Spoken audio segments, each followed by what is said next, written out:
What if I told you regret is inevitable? That no matter how carefully we make decisions or how hard we try to let go of mistakes, regret is in our lives.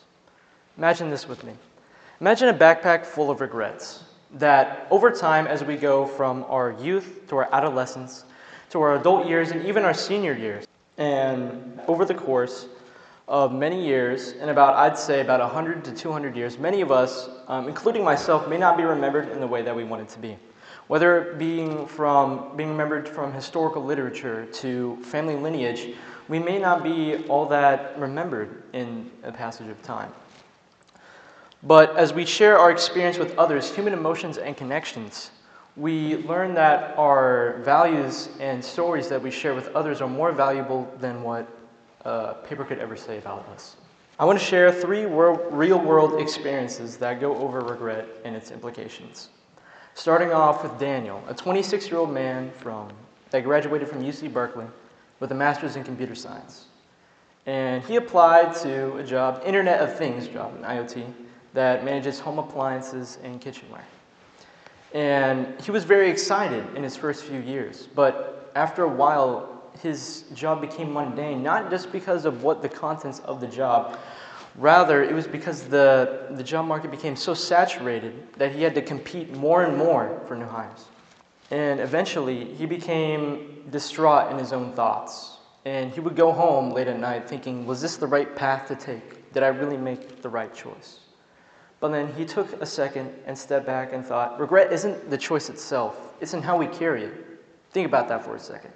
How often do we carry regret like a stone in our pockets weighing us down, when in reality, regret itself is not even a physical object, it is just how much we value it.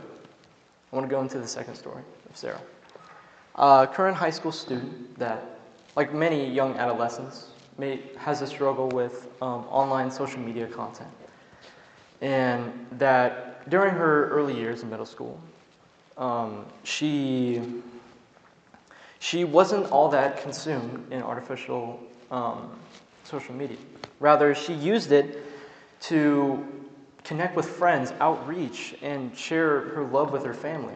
But over time, as she became more intertwined in social media, she began to scroll for a lot longer, thinking 30 minutes to an hour, fun little videos turned into hours of videos that eventually consumed her to a point that she couldn't move forward anymore.